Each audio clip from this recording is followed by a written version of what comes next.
정말 믿기 힘든 일이 벌어졌습니다. 한미동맹의 상징이었던 주한미군 주둔이 이제는 미국 내부에서조차 흔들리고 있습니다.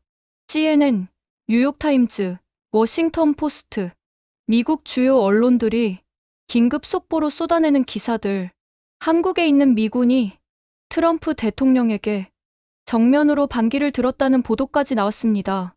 도대체 무슨 일이 있었던 걸까요?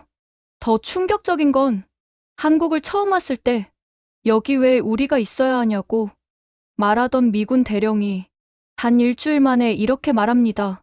한국은 우리가 지켜야 할 나라가 아닙니다. 오히려 우리가 배워야 할 나라입니다. 그리고 지금 아메리칸 드림을 뒤로하고 코리안 드림을 택한 미군들, 미국 정부를 충격에 빠뜨린 그 이유, 그리고 세계 최강, 미국 군인들의 마음을 사로잡은 한국의 진짜 힘 지금, 그 놀라운 이야기를 공개합니다.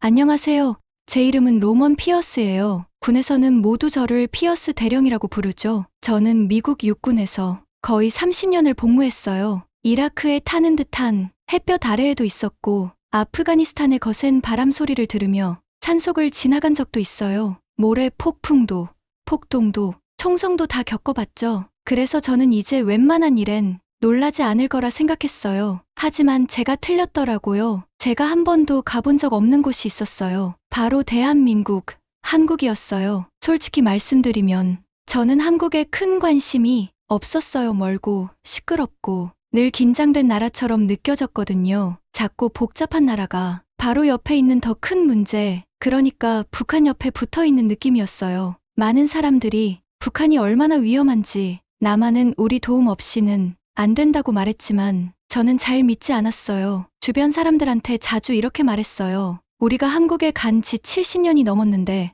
도대체 왜 아직도 거기에 있어야 하죠? 저 같은 생각을 가진 사람이 워싱턴 DC에도 많았어요.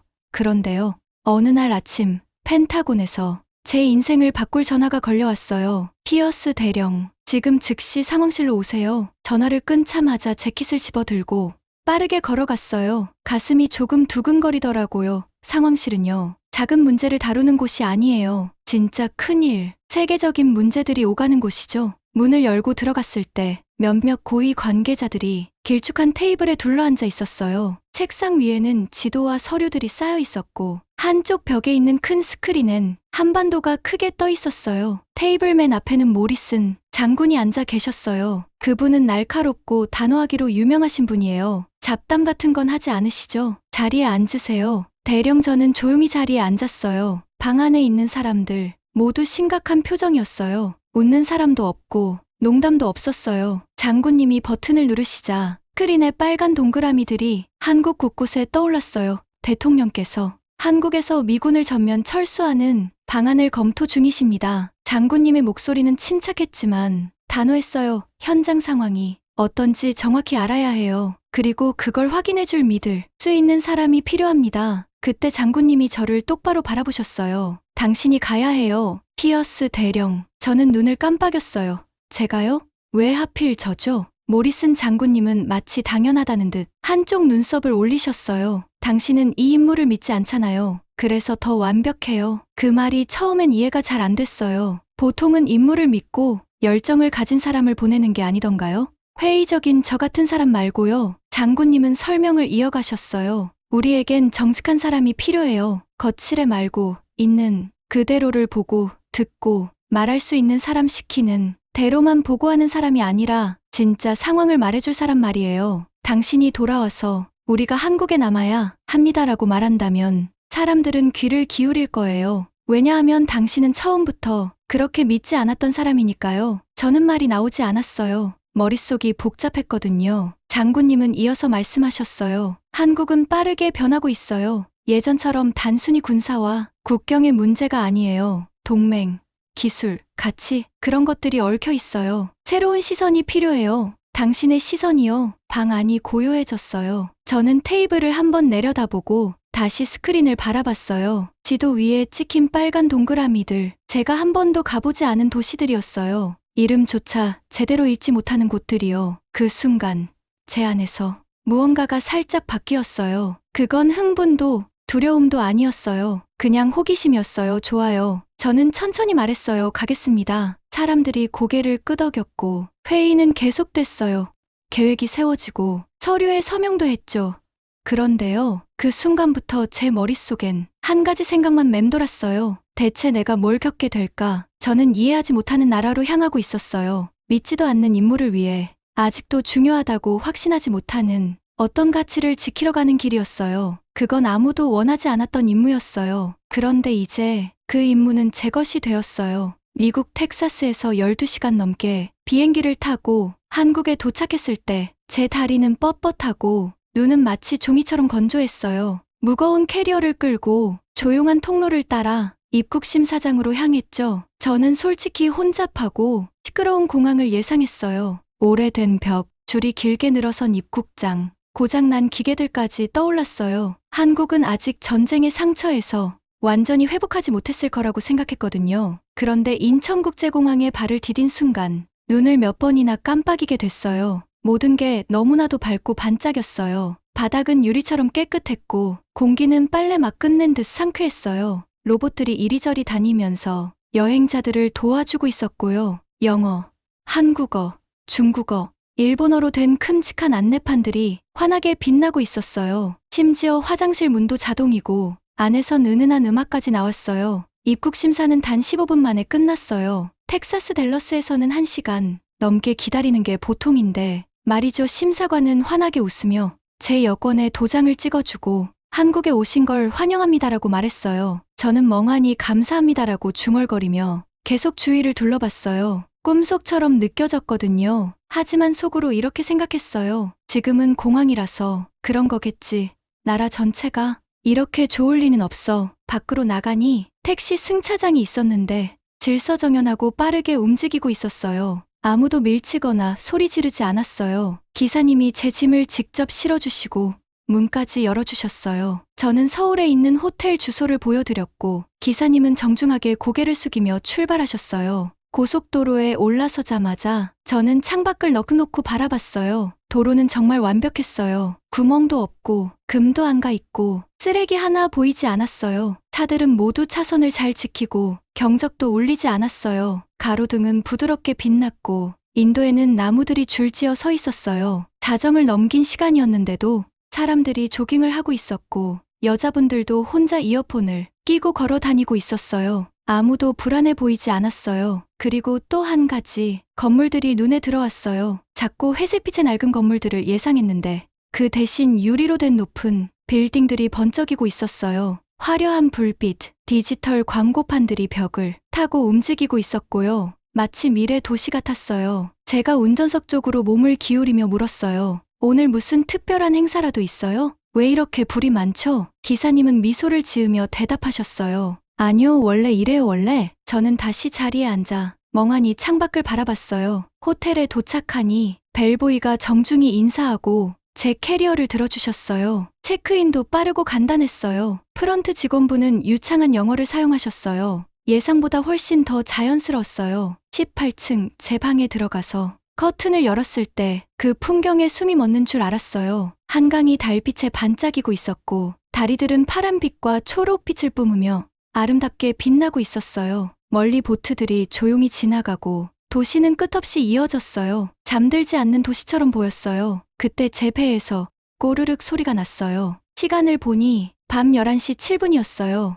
미국 같았으면 지금쯤 주유소에서 차가운 샌드위치를 찾고 있었겠죠. 저는 프런트에 전화를 걸었어요. 안녕하세요. 지금 혹시 뭐라도 먹을 수 있을까요? 너무 배가 고파서요. 여직원분은 아주 밝은 목소리로 대답하셨어요. 네, 물론이죠. 치킨, 피자, 한식 다 주문하실 수 있어요. 여긴 배달이 24시간 돼요. 제가 놀라서 물었어요. 지금 이 시간에도요? 그분은 웃으면서 대답하셨어요. 네, 아주 흔한 일이에요. 그래서 저는 배달 앱을 열었어요. 단 3번 터치하니까 주문이 완료됐어요. 메뉴에는 사진도 있고 영어 설명도 있었고 선글라스를 쓴 만화 치킨 그림까지 있어서 웃음이 나왔어요. 정확히 20분 뒤 문을 두드리는 소리가 났어요. 젊은 배달기사님이 깔끔한 박스를 건네주셨어요. 안에는 김이 모락모락 나는 바삭한 치킨이 있었고 무피클, 탄산음료, 그리고 손에 기름 묻지 말라고 비닐 장갑까지 들어있었어요. 한 입 빼어 물었어요. 아삭, 겉은 완벽하게 바삭했고 속은 촉촉하고 맛있었어요.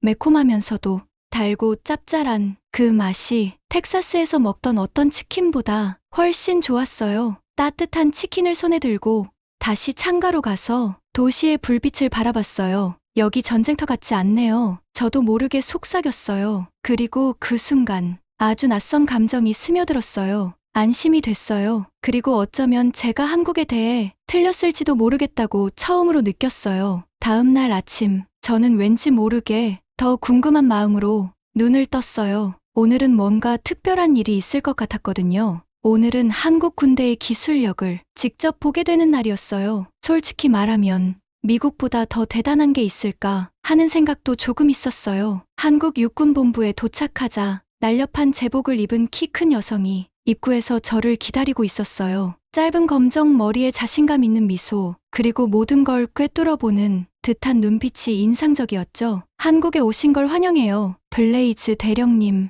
그녀가 또렷한 영어로 말하며 제 손을 힘있게 잡아줬어요. 저는 김지연 대령이에요. 오늘 하루 저희 군 시스템을 보여드릴 거예요. 그리고 내일은 함께 훈련할 예정이에요. 그녀의 말투는 침착했지만 강단 있었어요. 듣는 사람이 자연스럽게 귀 기울이게 되는 그런 목소리였죠. 첫인상부터 믿음직스러웠어요. 그녀는 저를 데리고 두꺼운 철문을 지나 건물 안으로 안내했어요. 마치 영화에 나올 법한 미래형 공간이었어요. 내부는 아주 깔끔하고 현대적이었고 모든 것이 반짝이는 스크린으로 둘러싸여 있었어요. 대형 모니터에는 지도, 적군의 움직임, 위성에서 실시간으로 내려오는 데이터가 보여지고 있었고요. 남녀 장병들이 컴퓨터 앞에 앉아 빠르게 타이핑을 하며 집중하고 있었어요. 여기는 저희 시뮬레이션 훈련실이에요. 김 대령님이 설명해 주셨어요. 육지, 바다, 공중, 사이버전까지 모든 임무를 여기서 훈련해요. 저는 눈을 크게 뜨고 말했어요.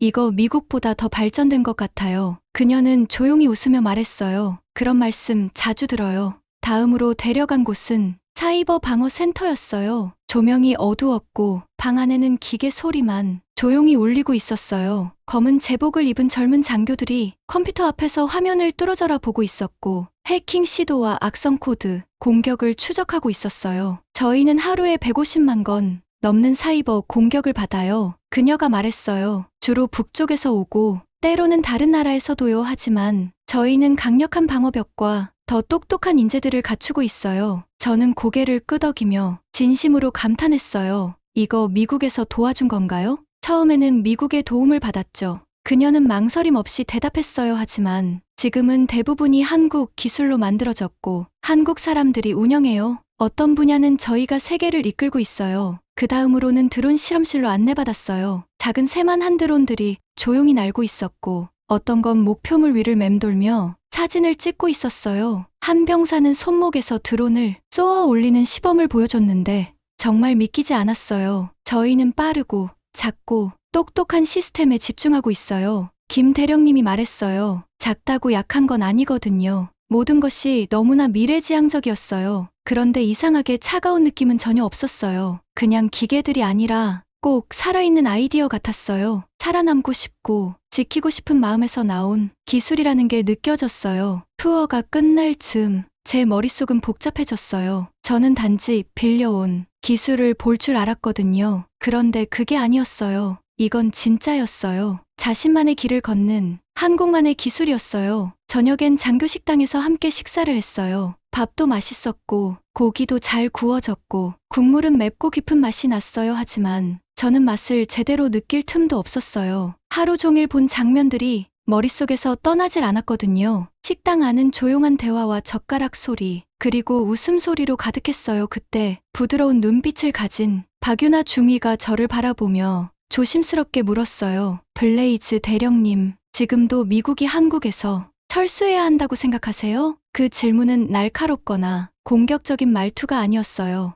오히려 진심이 담긴 조용한 호기심이 느껴졌어요. 존중이 깃든 말투였죠. 저는 숟가락을 들고 있다가 잠시 멈췄어요. 그리고 숨을 한번 고르고 천천히 대답했어요. 예전엔 그렇게 생각했어요. 그런데 지금은 잘 모르겠네요. 잠깐 정적이 흘렀어요. 불편하거나 어색한 침묵은 아니었어요. 그냥 모두가 생각에 잠긴 듯한 시간이었어요. 그때 김 대령님이 조용히 잔을 들어 올리며 말했어요. 열린 마음에 건배해요. 그리고 저희는 함께 잔을 들었어요. 해가 뜨기도 전에 캠프 전체에 알람이 울렸어요. 제 심장이 철컥 내려앉았죠. 한미연합훈련 첫날이었거든요. 저희는 서둘러 장비를 챙기고 출동 준비를 했어요. 저는 장비를 다시 확인하고 몇 가지 지시를 내리면서 스스로에게 말했어요. 난 뭐든지 준비됐어. 북한의 기습 공격을 가정한 시뮬레이션 훈련이었어요. 저는 미국에서 배운 대로 팀을 이끌었어요. 전형적인 전술,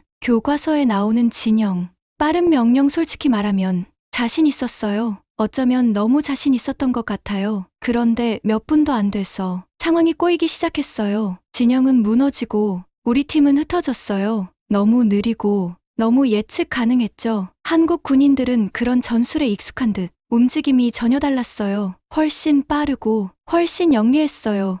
훈련이 끝난 뒤엔 멍했어요. 부끄럽기도 했고요. 그때 김 대령님이 다가오셨어요. 표정은 차분했지만 말투는 단호했어요. 당신은 훈련받은 대로 잘하신 겁니다. 하지만 여기는 텍사스가 아닙니다. 여긴 한국이에요. 저는 아무 말도 못했어요. 그분은 계속 말씀하셨어요. 저희는 수십 년간 북과 맞설 준비를 해왔습니다. 그들의 방식, 그들의 사고, 이 땅의 특성을 잘 알고 있죠. 전략도, 지형도, 날씨도 다릅니다. 미국 방식이 통하는 곳이 많긴 하지만 여기선 항상 통하지는 않아요. 그 말씀이 가슴 깊이 박혔어요. 저는 누군가에게 틀렸다는 말을 듣는데 익숙하지 않았거든요. 더군다나 제 지휘 체계 밖에 계신 분에게요. 그런데 그분은 예의 바르면서도 분명하게 말씀하셨어요. 틀린 말씀도 아니었고요. 그날 오후엔 산악행군을 했어요. 그냥 체력 테스트 정도겠지 라고 생각했죠. 아무 문제 없을 거라 생각했어요. 어차피 저는 텍사스에서 훈련도 받았고 사막에서도 버텼고 정글 훈련도 해봤거든요. 한국의 산이 뭐 그리 대단할까 싶었죠. 근데요, 엄청 힘들었어요. 산길은 가파르고 좁고 돌도 많았어요. 나무는 빽빽하고 공기는 얇았어요. 한 걸음 한 걸음이 돌덩이를 들고 걷는 기분이었어요. 땀은 줄줄 흐르고 다리는 타는 듯이 아팠어요. 그런데 한국 군인들은요, 마치 사냥처럼 움직였어요. 발걸음은 가볍고 속도는 빠르고 균형도 잘 잡았어요. 한 명은 큰 바위를 훌쩍 뛰어넘었는데 저는 그 옆을 지나가다가 거의 넘어질 뻔했어요. 우리 팀도 따라가려고 애썼지만 다들 힘들어했어요. 정상에 도착했을 땐 땀으로 흠뻑 젖고 숨이 턱까지 찼어요. 무릎도 아팠고 사실 자존심이 더 아팠어요. 그날 밤 침상에 누워 천장을 멍하니 쳐다봤어요. 다른 사람들은 다 골아떨어졌는데 저만 계속 깨어 있었어요. 낮에 있었던 일이 자꾸 떠올랐거든요. 제가 알던 한국이 아니었어요. 저는 우리가, 미국이 선생 역할을 하러 왔다고 생각했어요. 전문가라고 믿었죠. 그런데 오늘 한국이 저를 가르쳐줬어요. 한국은 단지 강한 나라가 아니었어요. 끈질긴 나라였어요. 그들의 움직임 하나하나에 이유가 있었고 모든 선택에는 경험이 담겨 있었어요. 그 힘은 요란하지 않았어요. 조용했지만 깊었고 시간 속에서 쌓인 진짜 힘이었어요. 김 대령님이 담담하게 말씀하셨던 모습이 떠올랐어요. 과시하려는 게 아니라 그냥 사실을 말씀하신 거였어요. 그 모습이 참 존경스러웠어요. 그리고 제 마음속에 조용히 스며드는 생각이 있었어요. 낮에는 인정하기 싫었던 말이었죠. 한국은 내가 생각했던 것보다 훨씬 강하구나. 어쩌면 더 똑똑하기도 하고 처음으로 이런 생각이 들었어요. 여기서 내가 뭘 가르칠 수 있을까만 생각했는데 이제는 무엇을 배울 수 있을까가 더 궁금해졌어요. 저는 어느 맑고 화창한 날 한국에 있는 미군 기지 중 가장 큰 험프리스 캠프를 방문했어요. 기지 입구를 지나자마자 정돈된 건물들과 제복을 입은 군인들, 그리고 펄럭이는 성조기가 눈에 들어왔어요. 마치 멀리 떨어진 땅 위에 만들어진 작은 미국 같았죠. 하지만 저는 단순히 기지를 둘러보려던 게 아니었어요. 그곳에서 생활하는 사람들과 직접 이야기하고 그들의 진짜 마음을 듣고 싶었어요. 먼저 커피숍 앞 벤치에 앉아있던 젊은 군인들 몇 명과 이야기를 나눴어요. 그들은 훈련을 막 마친 듯한 먼지 묻은 부츠를 신고 웃으며 아이스 음료를 마시고 있었어요. 제가 다가가 인사를 한 뒤 조심스럽게 물어봤어요. 복무가 끝나면 미국으로 돌아가고 싶으세요? 그 중에 죽음깨가 있는 남부 억양을 쓰는 말랐던 한 군인이 바로 대답했어요. 네, 물론이에요. 한국은 너무 달라요. 집이 그리워요. 햄버거도, 엄마 밥도요. 번역기 없이 말하는 게 그립기도 해요. 다른 군인들도 고개를 끄덕이며 웃었어요. 저도 미소 지었지만 그때 옆에 조용히 서 있던 한 사람이 눈에 들어왔어요. 나이는 30대 후반쯤 되어 보였고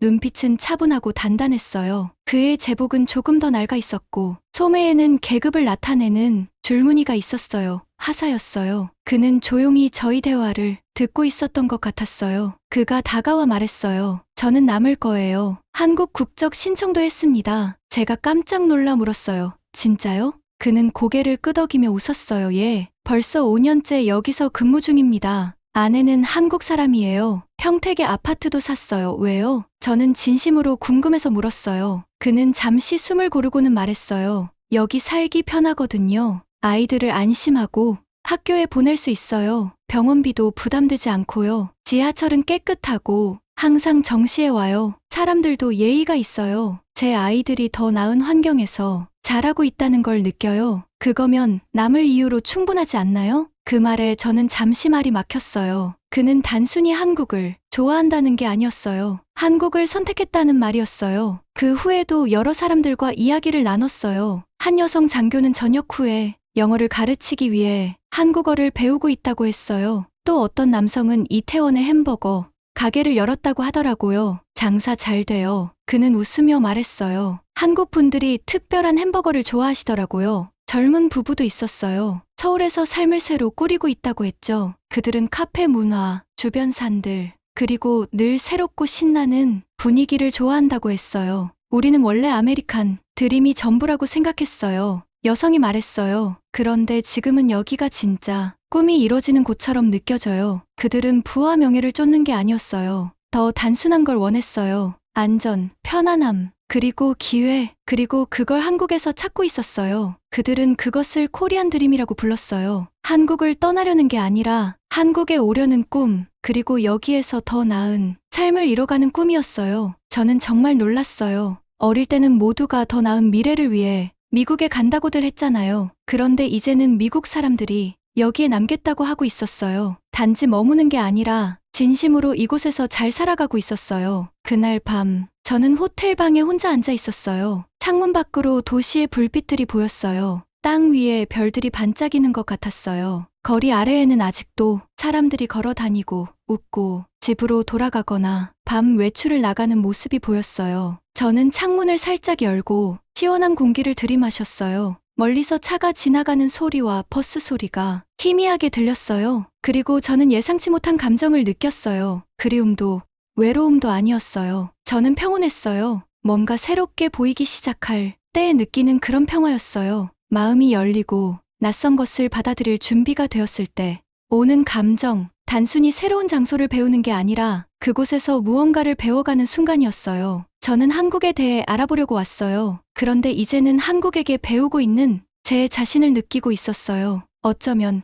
꿈이라는 건 바다 건너편에만 있는 게 아닐지도 몰라요. 어쩌면 바로 여기 이 조용히 빛나는 한국의 밤하늘 아래에 있을지도 몰라요. 제 임무는 거의 끝나가고 있었어요. 그런데 마음속에서 무언가가 달라졌다는 걸 느꼈어요. 한국을 떠나고 싶지 않았어요. 참 이상한 일이었죠. 처음 이곳에 왔을 때는 그저 또 하나의 근무지, 또 하나의 임무라고 생각했거든요. 하지만 지금은 여기가 제 집처럼 느껴졌어요. 워싱턴으로 돌아가서 저는 제 보고서를 발표했어요. 회의실은 조용하고 공기가 딱딱했지만 제 마음은 뜨거웠어요. 제가 입을 열었어요. 한국은 우리가 지켜줘야 하는 나라가 아닙니다. 제가 천천히 말했어요. 한국은 우리를 지켜주는 나라예요. 우정으로, 기술로, 전략으로요. 우리는 수호자가 아닙니다. 우리는 동반자예요. 잠시 정적이 흘렀어요. 아무도 말하지 않았어요. 그러다 한 사람이 박수를 쳤고 또 다른 사람이 따라쳤어요. 곧 조용하지만 단단한 박수가 방 안을 채웠어요.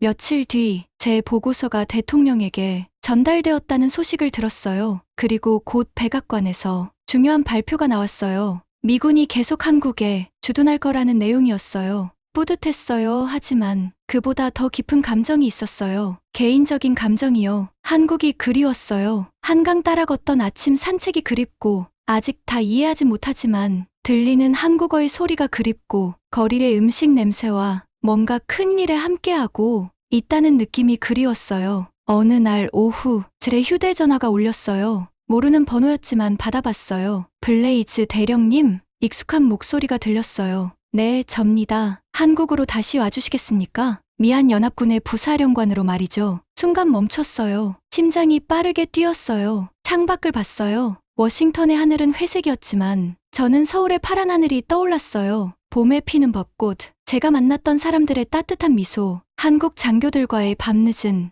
대화들이 떠올랐어요. 숨을 깊이 들이쉬고 저는 미소 지었어요. 네, 다시 가겠습니다. 3달 후 저는 비행기에서 내려 서울의 시원한 공기를 마셨어요. 한강 근처의 작은 아파트로 이사했어요. 매일 아침 저는 강을 따라 조깅하며 도시가 깨어나는 모습을 지켜봤어요. 일주일에 2번 한국어 수업도 들었어요. 이제는 간단한 문장은 말할 수 있었고, 식당에서도 문제없이 음식을 주문할 수 있었어요. 거의 매 끼니마다 김치를 먹었어요. 처음에는 너무 매웠지만 이제는 정말 좋아하게 되었어요. 저는 새 직책에서도 열심히 일했어요. 그리고 또 하나 새로운 일을 시작했어요. 미군들이 한국에서 더 즐겁게 생활할 수 있도록 돕는 프로그램을 만든 거예요. 언어 수업, 요리 체험, 절이나 축제에 가는 여행도 함께 했어요. 어떤 병사들은 한국 전통, 북을 배우기도 하고 한복을 입고 즐기는 행사에도 참여했어요. 처음에는 낯설어하던 눈빛이 점점 반짝이기 시작했어요. 예전의 제 모습처럼요. 어느 저녁, 저는 한강이 내려다 보이는 조용한 공원 벤치에 앉아 있었어요. 해가 천천히 지고 있었고 하늘은 주황색으로 물들었어요. 그때 제 옆에 앉은 할머니 한 분이 조심스레 말을 걸어오셨어요. 머리는 하얗게 정리되어 있었고 얼굴엔 따뜻한 미소가 있었어요. 이제 여기서 사세요? 할머니가 물으셨어요. 네, 제가 최대한 또박또박 한국어로 대답했어요. 여기가 제 집이에요. 할머니는 고개를 끄덕이며 미소 지으셨어요. 우리 손자는 미국에 아메리칸 드림 찾아갔는데 당신은 한국 드림 찾으러 오셨나 보네요. 저는 웃었어요. 단순한 질문이었지만 마음 깊이 울림이 있었어요. 한강 건너편 반짝이는 불빛을 바라보며 말했어요. 네, 찾았어요. 할머니는 천천히 고개를 끄덕이셨어요. 잘 됐네요. 조용히 말씀하셨어요. 이 땅도 뭔가 돌려준 셈이네요. 그 순간 저는 중요한 걸 깨달았어요. 저는 단지 두 나라 사이에 다리를 놓은 것이 아니라 그 다리를 직접 건넜다는 걸요. 군인으로 이 땅에 왔지만 이제는 그 이상이 되었어요. 이제 저는 이곳에 남았어요. 두 번째 집, 두 번째 마음, 그리고 어쩌면 새로운 꿈까지도요.